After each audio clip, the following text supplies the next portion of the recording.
Historias que no se deben dejar de contar. Ni espero ni quiero que se dé crédito a la historia más extraordinaria y, sin embargo, más familiar que voy a referir, tratándose de un caso en el que mis sentidos se niegan a aceptar su propio testimonio. Yo habría de estar realmente loco si así lo creyera. No obstante, no estoy loco, y con toda seguridad no sueño, pero mañana puedo morir y quisiera aliviar hoy mi espíritu.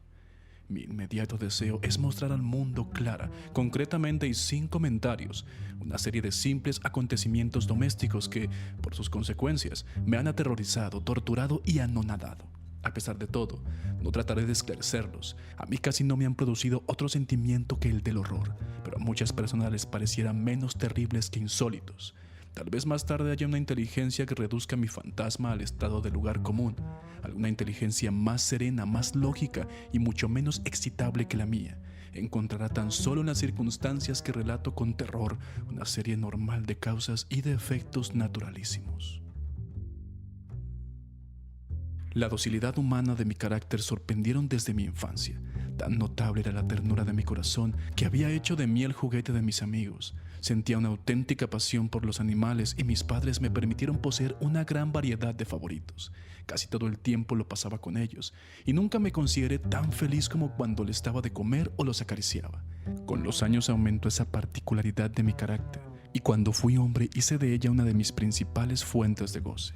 Aquellos que han profesado afecto a un perro fiel y sagaz no requieren la explicación de la naturaleza o intensidad de los goces que eso puede producir. En el amor desinteresado de un animal, en el sacrificio de sí mismo, hay algo que llega directamente al corazón del que con frecuencia ha tenido ocasión de comprobar la amistad mezquina y la frágil fidelidad del hombre natural.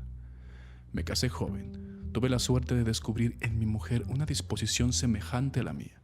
Habiéndose dado cuenta de mi gusto por esos favoritos domésticos, no perdió ocasión alguna de proporcionármelos de la especie más agradable. Tuvimos pájaros, un pez de color oro, un magnífico perro, conejos, un mono pequeño y un gato. Era este último animal muy fuerte y bello, completamente negro y de una sagacidad maravillosa. Mi mujer, que era en el fondo algo supersticiosa, hablando de su inteligencia, aludía frecuentemente a la antigua creencia popular que consideraba a todos los gatos negros como brujas disimuladas. No quiere esto decir que hablara siempre en serio sobre esta particularidad, y lo consigno sencillamente porque lo recuerdo. Plutón, se llamaba así el gato. Era mi predilecto amigo, solo yo le daba de comer, y a donde quiera que fuese me seguía por la casa. Incluso me costaba trabajo impedirle que me fuera siguiendo por las calles. Nuestra amistad subsistió hace algunos años, durante los cuales mi carácter y mi temperamento, me sonroja confesarlo, por causa del demonio de la intemperancia, sufrió una alteración radicalmente funesta. De día en día me hice más taciturno, más irritable, más indiferente a los sentimientos ajenos. Empleé con mi mujer un lenguaje brutal y con el tiempo la afligí incluso con violencias personales. Naturalmente, mi pobre favorito debió de notar el cambio de mi carácter. No solamente no les hacía caso alguno, sino que los maltrataba. Sin embargo, por lo que se refiere a Plutón, aún despertaba en mí la consideración suficiente para no pegarle. En cambio, no sentía ningún escrúpulo en maltratar a los conejos, al mono e incluso al perro, cuando por casualidad o afecto se cruzaban en mi camino. Pero iba secuestrándome mi mal porque ¿qué mal admite una comparación con el alcohol? Andando el tiempo, el mismo Plutón que envejecía y naturalmente, se hacía un poco huraño, comenzó a conocer los efectos de mi perverso carácter. Una noche, en ocasión de regresar a casa completamente ebrio, de vuelta de uno de mis frecuentes escondrijos del barrio, me pareció que el gato evitaba mi presencia. Lo cogí, pero él, horrorizado por mi violenta actitud, me hizo en la mano con los dientes una leve herida. De mí se apoderó repentinamente un furor demoníaco. En aquel instante dejé de conocerme. Pareció como si de pronto mi alma original hubiese abandonado mi cuerpo y una ruinidad superdemoníaca, saturada de ginebra, se filtró en cada una de las fibras de mi ser. Del bolsillo de mi chaleco saqué un cortaplumas, lo abrí, cogí al pobre animal por la garganta y deliberadamente le vacié un ojo. Me cubre el rubor, me rebasa, me estremezco al escribir esta abominable atrocidad. Cuando al amanecer hube recuperado la razón, cuando se hubieron disipado los vapores de mi crápula nocturna, experimenté un sentimiento mitad horror, mitad remordimiento por el crimen que había cometido. pero todo lo más era un débil y equívoco sentimiento, y el alma no sufrió sus acometidas. Volví a sumirme en los excesos y no tardé en ahogar en el vino todo el recuerdo de mi acción. Curvó entre tanto el gato lentamente. La órbita del ojo perdido presentaba, es cierto, un aspecto espantoso, pero después, con el tiempo, no pareció que se daba cuenta de ello. Según su costumbre, iba y venía por la casa, pero, como debí suponerlo, en cuanto veía que me aproximaba a él, huía aterrorizado. Me quedaba aún lo bastante de mi antiguo corazón para que me afligiera aquella manifiesta antipatía en una criatura que tanto me había amado anteriormente. Pero este sentimiento no tardó en ser desalojado por la irritación. Como para mi caída final e irrevocable, brotó entonces el espíritu de perversidad, espíritu del que la filosofía no se cuida ni poco ni mucho. No obstante, tan seguro como que existe mi alma, creo que la perversidad es uno de los primitivos impulsos del corazón humano, una de esas indivisibles primeras facultades o sentimientos que dirigen el carácter del hombre. ¿Quién no se ha sorprendido numerosas veces cometiendo una acción necia o vil por la única razón de que sabía que no debía cometerla? ¿No tenemos una constante inclinación, pese a lo excelente de nuestro juicio, a violar lo que es la ley, simplemente porque comprendemos que es la ley? Digo que este espíritu de perversidad hubo de producir mi ruina completa, el vivo e insondable deseo del alma de atormentarse a sí misma, de violentar su propia naturaleza, de hacer el mal por amor al mal. Me impulsaba a continuar y últimamente a llevar a efecto el suplicio que había afligido al inofensivo animal.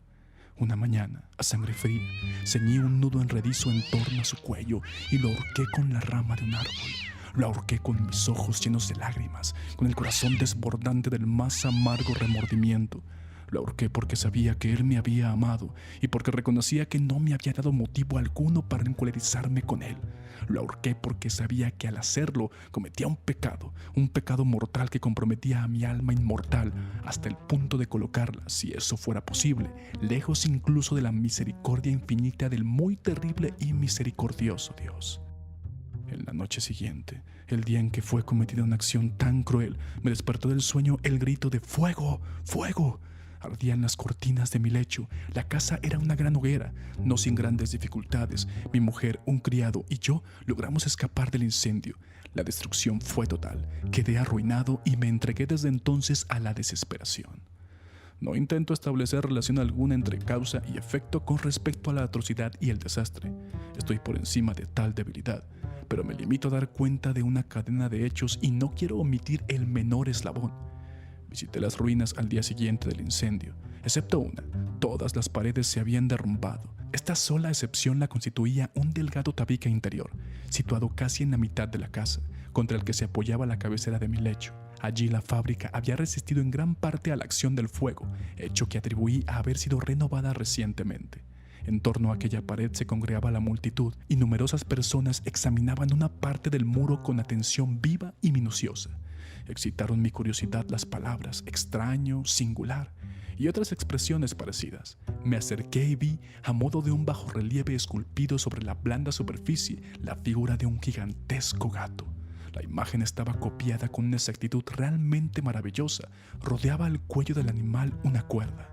Apenas hube visto esta aparición, porque yo no podía considerar aquello más que como una aparición. Mi asombro y mi terror fueron extraordinarios. Por fin vino en mi amparo la reflexión. Recordaba que el gato había sido ahorcado en un jardín contiguo a la casa. A los gritos de alarma, el jardín fue invadido inmediatamente por la muchedumbre y el animal debió de ser descolgado por alguien del árbol y arrojado a mi cuarto por una ventana abierta. Indudablemente, se hizo esto con el fin de despertarme. El derrumbamiento de las restantes paredes había comprimido a la víctima de mi crueldad con el yeso recientemente extendido. La cal del muro, en combinación con las llamas y el amoníaco del cadáver, produjo la imagen tal como yo la veía. Aunque prontamente satisfice así a mi razón, ya que no por completo mi conciencia, no dejó sin embargo de grabar en mi imaginación una huella profunda el sorprendente caso que acabo de dar cuenta. Durante algunos meses no pude liberarme del fantasma del gato, y en todo ese tiempo nació en mi alma una especie de sentimiento que se parecía, aunque no lo era, al remordimiento. Llegué incluso a lamentar la pérdida del animal y a buscar en torno mío, en los miserables tugurios que a la sazón frecuentaba, otro favorito de la misma especie y de facciones parecidas que pudiera sustituirle. Me hallaba sentado una noche, medio aturdido, en un bodegón infame cuando atrajo repentinamente mi atención un objeto negro que yacía en lo alto de uno de los inmensos barriles de ginebra o ron que componían el inmobiliario más importante de la sala. Hacía ya algunos momentos que miraba en lo alto del tonel y me sorprendió no haber advertido el objeto colocado encima. Me acerqué a él y lo toqué. Era un gato negro, enorme, tan corpulento como Plutón, al que se parecía en todo menos en un pormenor. Plutón no tenía un solo pelo blanco en todo el cuerpo, pero este tenía una señal ancha y blanca, aunque de forma indefinida, que le cubría casi toda la región del pecho. Apenas puse en él mi mano, se levantó repentinamente, ronroneando con fuerza. Se restregó contra mi mano y pareció contento de mi atención. Era, pues, el animal que yo buscaba. Me apresuré a proponer al dueño de su adquisición, pero este no tuvo interés alguno por el animal, ni le conocía ni le había visto hasta entonces. Continué acariciándolo, y cuando me disponía a volver a mi casa, el animal se mostró dispuesto a seguirme. Se lo permití, e inclinándome de cuando en cuando caminamos hacia la casa acariciándole. Cuando llegó a ella se encontró como si fuera la suya y se convirtió rápidamente en el mejor amigo de mi mujer. Por mi parte, no tardó en formarse en mí una antipatía hacia él. Era pues precisamente lo contrario de lo que yo había esperado. No sé cómo ni por qué sucedió esto, pero su evidente ternura me enojaba y casi me fatigaba. Paulatinamente, estos sentimientos de disgusto y de fastidio acrecentaron hasta convertirse en la amargura del odio. Yo evitaba su presencia. Una especie de vergüenza y el recuerdo de mi primera crueldad me impidieron que lo maltratara. Durante algunas semanas me abstuve de pegarle o de tratarle con violencia, pero gradual, insensiblemente. Llegué a sentir por él un horror indecible y a eludir en silencio como si huyera de la peste su odiosa presencia. Sin duda, lo que aumentó mi odio por el animal fue el descubrimiento que hice a la mañana del siguiente día de haberlo llevado a casa. Como Plutón, también él había sido privado de uno de sus ojos. Sin embargo, esta circunstancia contribuyó a hacerle más grato a mi mujer, que como he dicho ya, poseía grandemente la ternura de sentimientos que fue en otro tiempo mi rasgo característico y el frecuente manantial de mis placeres más sencillos y puros. Sin embargo, el cariño que el gato me demostraba parecía crecer en razón directa de mi odio hacia él. Con una tenacidad imposible de hacer comprender al lector, seguía constantemente mis pasos. En cuanto me sentaba, se acurrucaba bajo mi silla o saltaba sobre mis rodillas, cubriéndome con sus caricias espantosas. Y si me lo levantaba para andar, se metía entre mis piernas y casi me derribaba, o bien, clavando sus largas y agudas garras en mi ropa, trepaba por ellas hasta mi pecho. En esos instantes, aun cuando hubiera querido matarle de un golpe, me lo impedía en parte el recuerdo de mi primer crimen, pero sobre todo, me apresuro a confesarlo, el verdadero terror del animal. Este terror no era positivamente el de un mal físico, y no obstante, me sería muy difícil definirlo de otro modo. Casi me avergüenza confesarlo. Aún en esta celda de malhechor, casi me avergüenza confesar que el horror y el pánico que me inspiraba el animal se había acrecentado a causa de una de las fantasías más perfectas que es posible imaginar.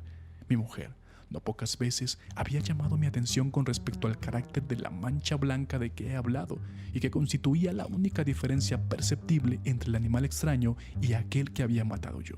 Recordará sin duda el lector que esta señal, aunque grande, tuvo primitivamente una forma indefinida, pero lenta y gradualmente, por fases imperceptibles y que mi razón se esforzó durante largo tiempo en considerar como imaginaria, había concluido adquiriendo una nitidez rigurosa de contornos.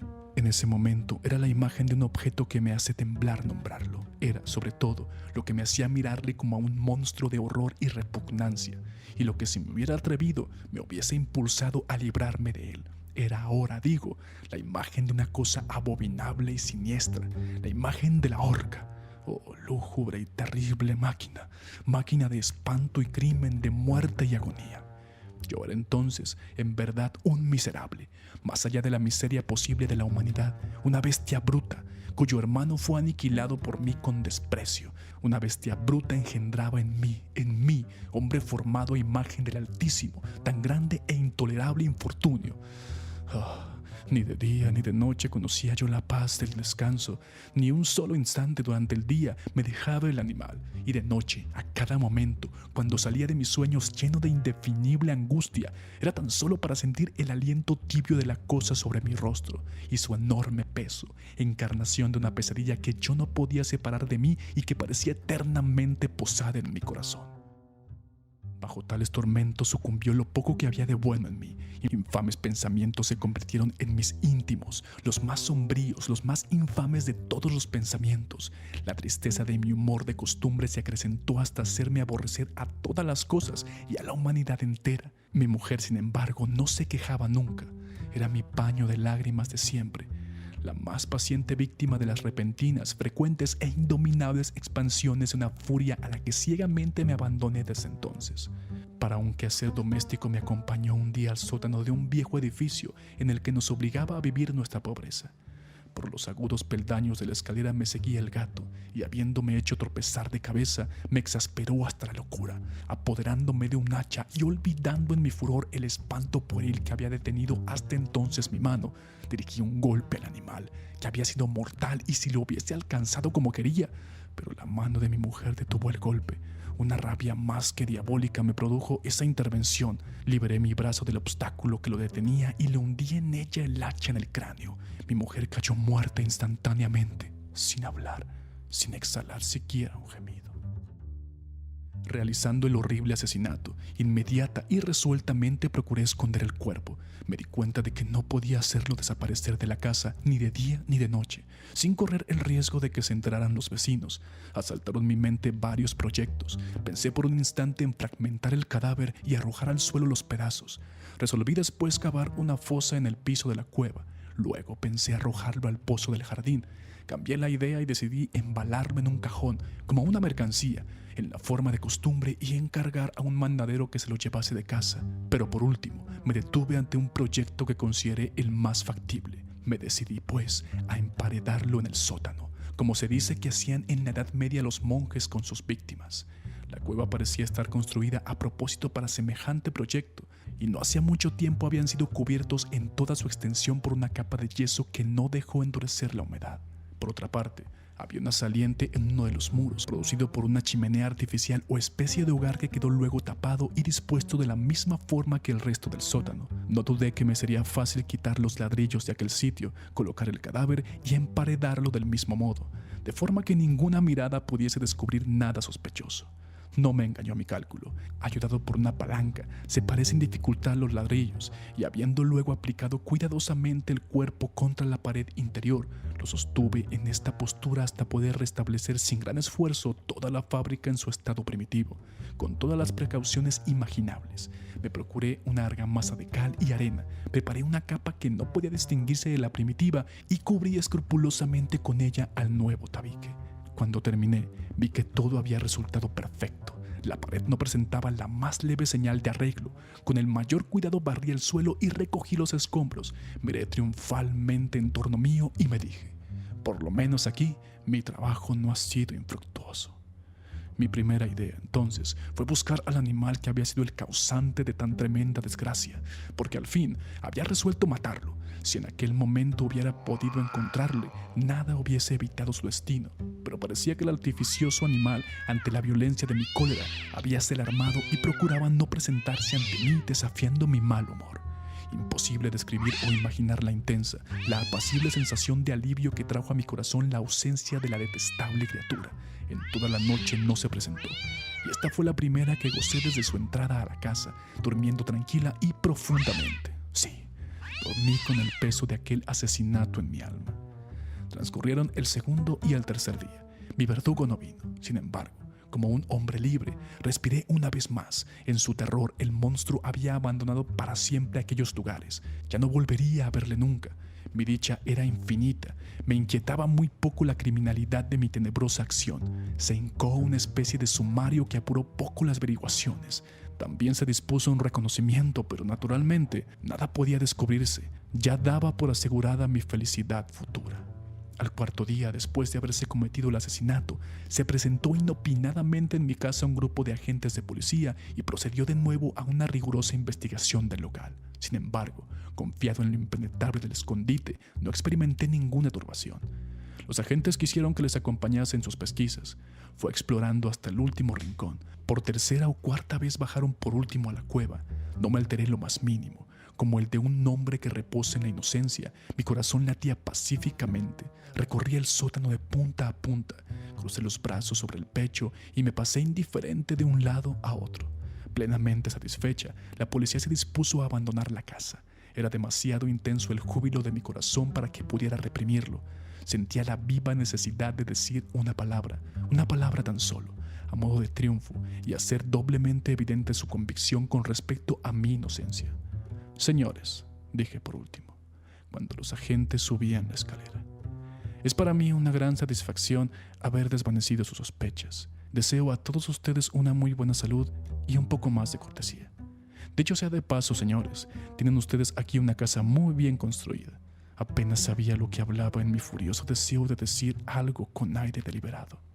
«Puedo asegurar que esta es una casa excelentemente construida. Estos muros, ¿sepan ustedes, señores? Estos muros están construidos con una gran solidez».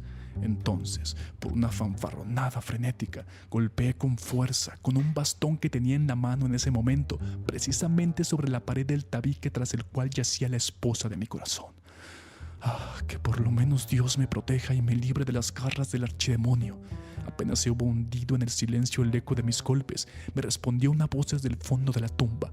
Era primero una queja, velada y entrecortada como el sollozo de un niño. Después, enseguida, se hinchó en un grito prolongado, sonoro y continuo, completamente anormal e inhumano. Un alarido, un aullido mitad horror, mitad triunfo, como solamente puede brotar del infierno, horrible armonía que surgiera al unísono de las gargantas de los condenados en sus torturas y de los demonios que gozaban en la condenación.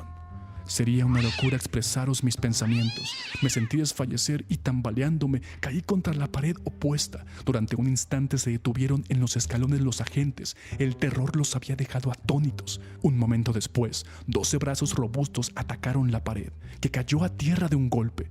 El cadáver, muy desfigurado ya y cubierto de sangre coagulada, apareció, rígido a los ojos de los circunstantes. Sobre su cabeza, con las rojas fauces dilatadas y llameando el único ojo, se posaba el odioso animal cuya astucia me llevó al asesinato y cuya reveladora voz me entregaba al verdugo.